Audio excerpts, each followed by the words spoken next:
So it looked like Bria Hartley is going into hiding. And it looked like Bria Hartley is running after news broke about Sophie Cunningham being out for the season. It felt like the season was lost in a single moment. Sophie Cunningham clutched her knee, while Hartley walked off smirking.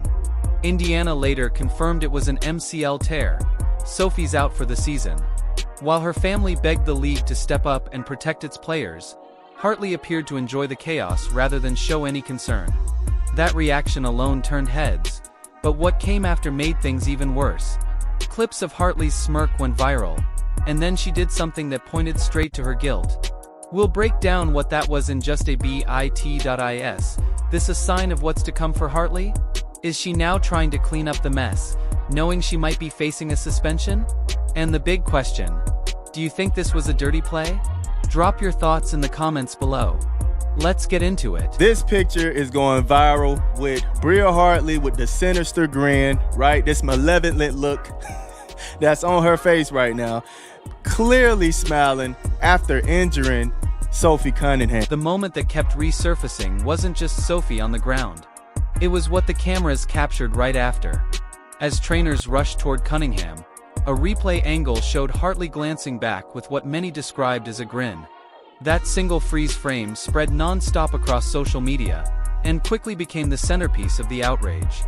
Fans weren't analyzing the collision as much as they were fixated on that expression, replaying it, pausing it, and insisting it revealed everything about intent. Play that just occurred. That's like she tries to slide over right there, and Hartley just kind of falls and makes collision with that lower leg. You see her immediately grab it. And she went down hard and was clearly in a lot of pain. The play itself looked chaotic. Up until that point, both teams had been trading baskets and keeping the pace tight. Then Hartley barreled in at an awkward angle, crashing into Sophie's planted leg. She collapsed, immediately clutching her knee, and the entire arena seemed to hold its breath. But online, the conversation shifted. Drive not by the collision itself, but by clipped highlights of Hartley's reaction. Oh, and Cunningham is down. My goodness.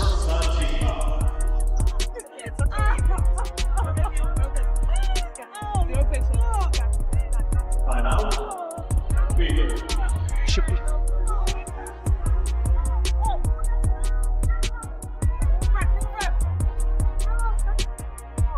A scary moment as we went to commercial. Sophie Cunningham hit the floor hard and she is being helped off the floor heading back. Context only pushed that conversation further. Hartley already carried a reputation that gave fans reason to question her judgment. In recent seasons, she'd been ejected from games after physical run-ins. And most infamously, she was involved in a heated incident with Angel Reese that included a hair pull. Atkins, 7 to shoot. Cardoso rolls, catch. Cardoso over the top, can't get it. Reese fights for the rebound, and a foul, and this time gets a little chippy, and a shove on Nelson Adota. And listen, this arena, typically we'll see some ringside fight. So when a smirk appeared on camera just seconds after Sophie's injury, those past altercations became part of the debate. People felt they were seeing a pattern, even without an official ruling on intent. Mike put this up about an hour ago. He said to all of those defending Bria Hartley, look at what she liked on Instagram.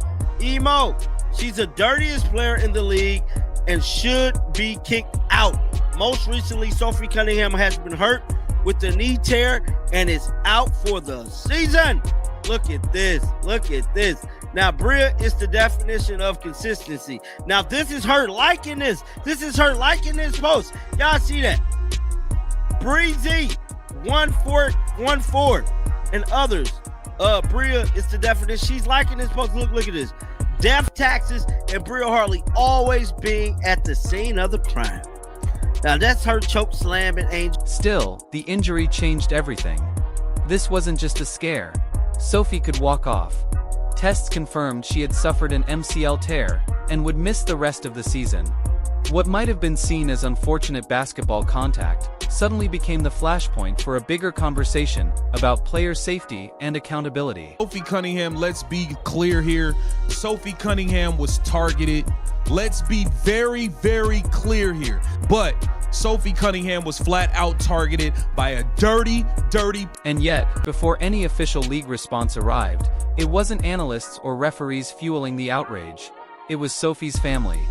They felt they had no choice but to speak up. Their reaction raised an even tougher question. Why did the responsibility to demand protection fall on them, instead of the referees holding the whistle? What made this moment stand out even more was how quickly Sophie's family stepped forward, when many expected the officials, or the league, to take the lead. The most visible reaction came from her sister Lindsay, whose post on X spread rapidly. She wrote, "Maybe you should focus less on fining players for commenting on your poor officiating, and more on hiring officials that are able to call a consistent game and protect your athletes." Pathetic. That direct criticism resonated because it wasn't just family emotion. It echoed the frustrations players and fans had already been voicing all season. Maybe you should focus, her sister.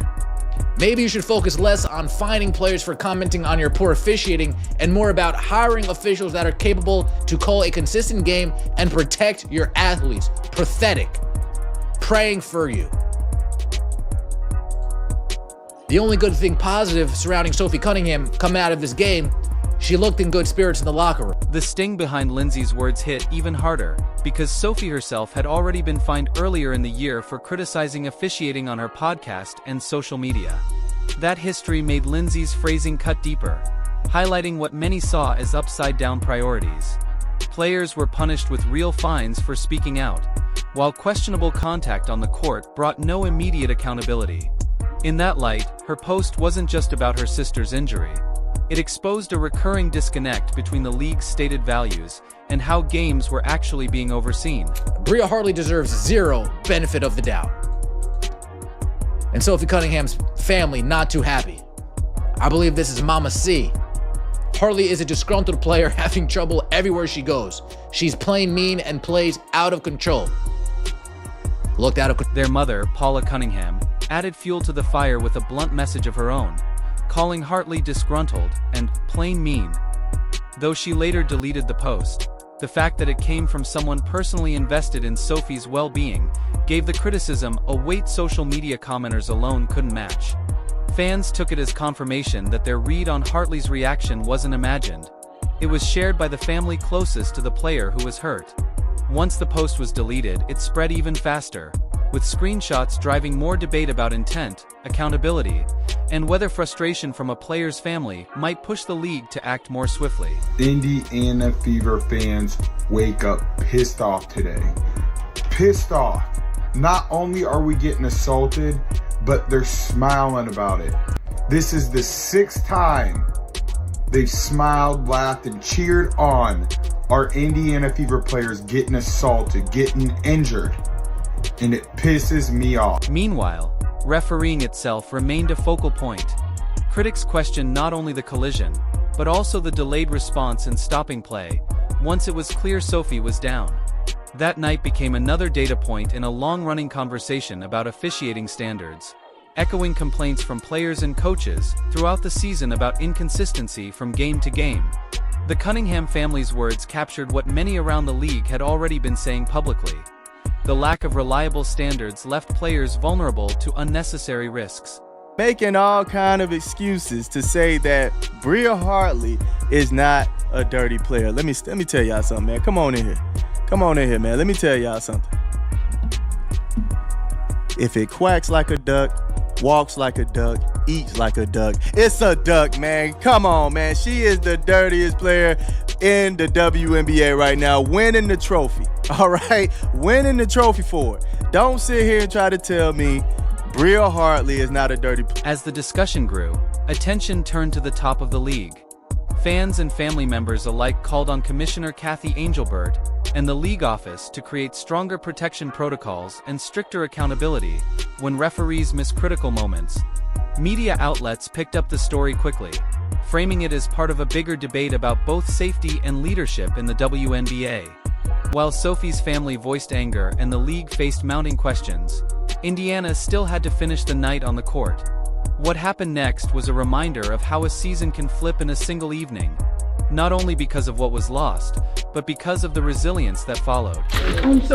Proud of you. We're proud of you too. Proud of you. I'm so proud of you guys. I know that sometimes it sounds like just a word when we talk about being resilient, but it's not, man. It's how we live. Yep. It's how y'all live, and it's a tribute to you. It's a tribute to your connectedness, your togetherness, your toughness, your mindset. Your never give up gritty attitudes. Like, that's what it takes. That's what it takes. And Indiana's night didn't just continue, it transformed.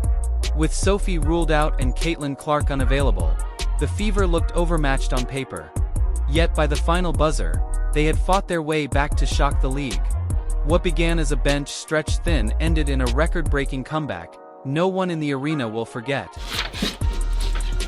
we will never be counted out. Because that is worth gold. That is worth gold. Kels, goddamn baby. Put us on your back. Oh, big time. At halftime, a comeback felt impossible.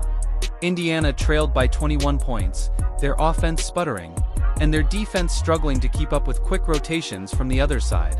Broadcasters framed the night around survival, not victory, and fans braced for a blowout. But inside the huddle, something shifted. The team closed ranks, adjusted rotations, and leaned on grit instead of panic. Kelsey Mitchell became the centerpiece of the turnaround. She exploded after the break, finishing with 38 points, 34 of them in the second half, along with 6 assists. Every shot chipped away at the deficit and gave Indiana room to breathe. Her performance carried weight not just statistically, but emotionally. Without Sophie and Caitlin, Mitchell stepped into the unlikely role of leader, dragging her team back into contention. Kelsey Mitchell has a new career high.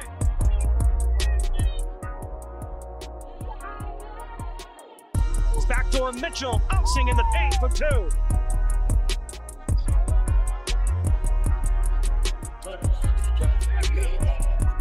Kelsey Mitchell, the big is matched up. Mitchell squeezing through for 2 and the foul.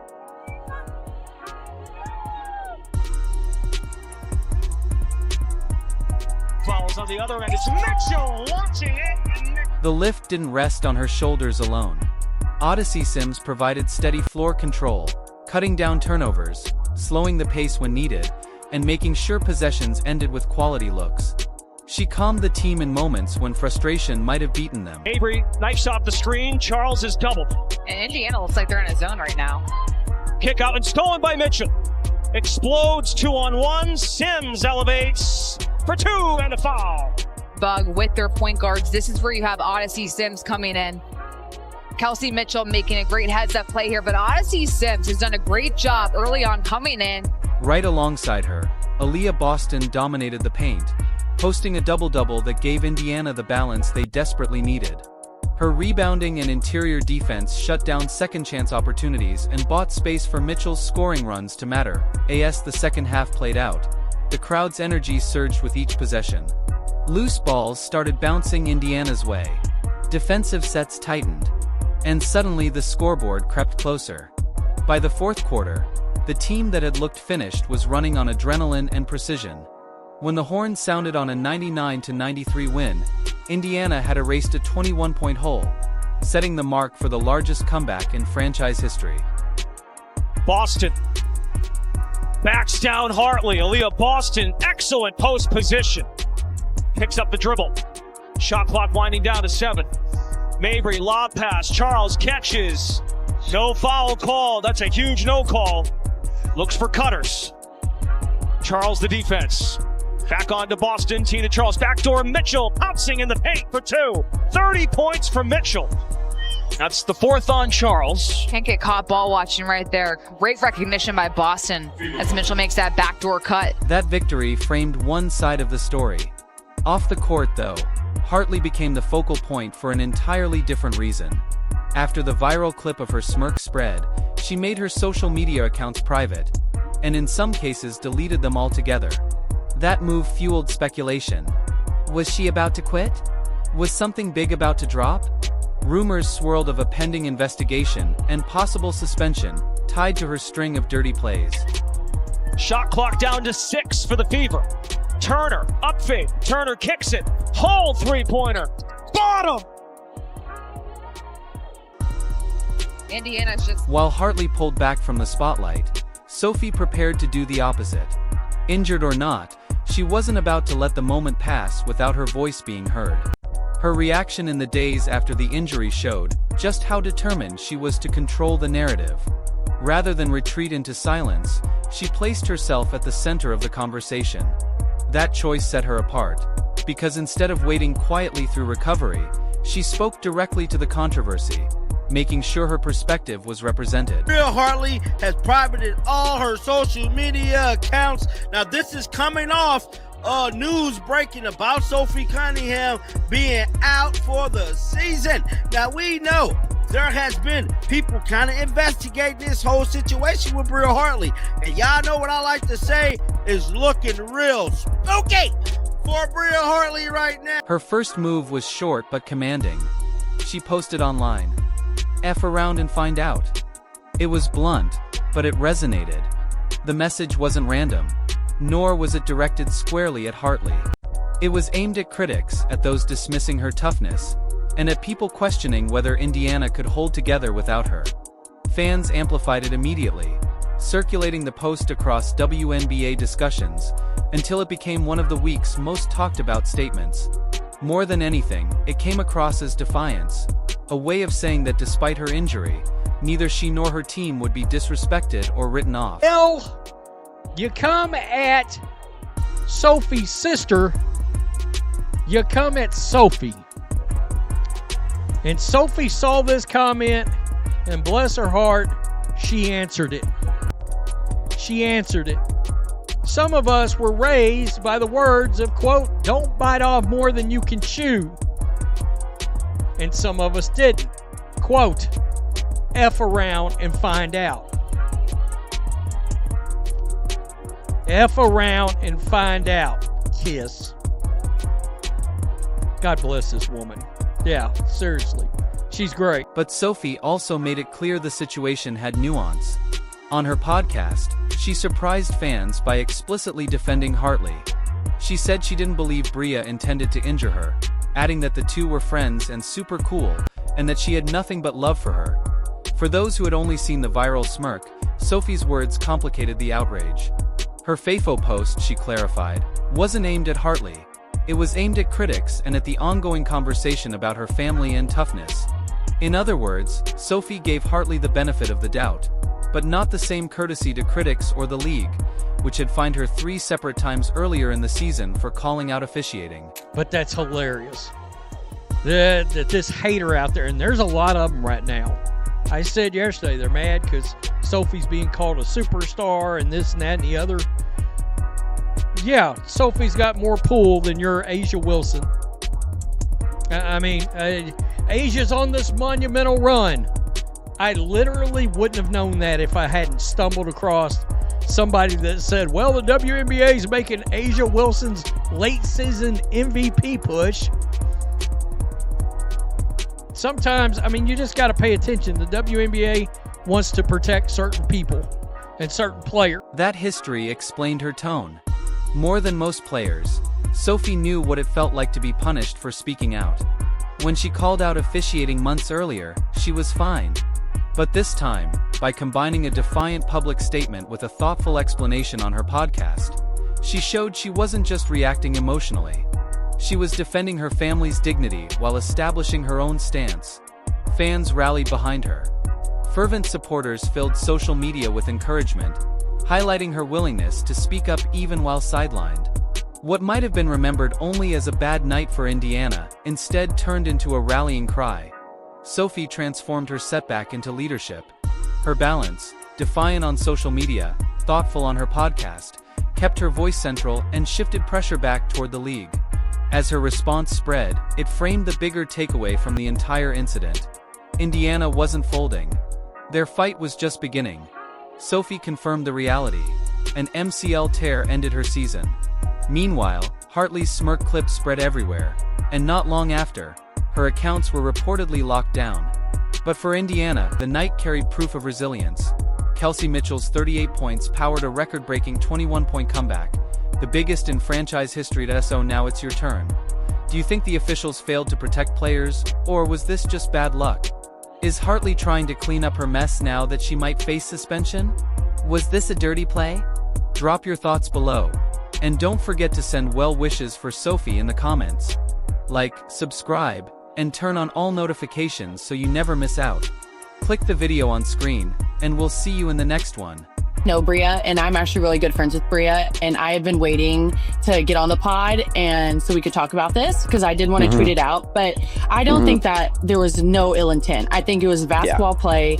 I was just in the wrong spot at the wrong time. She fell. Like, there's no way that she would go in there and intentionally try to hurt me. And so I had nothing but love for Bria, and I even like told my mom because she tweeted something. I was like, no mom, like I get it, but like I promise you that like I was like, Bria and I are super cool, and like she would never try to hurt me, because there are some girls that I think might, but she wouldn't do that. And so I have nothing but love, and so I hope people stop giving Bria some heat, because I don't think she meant to do that.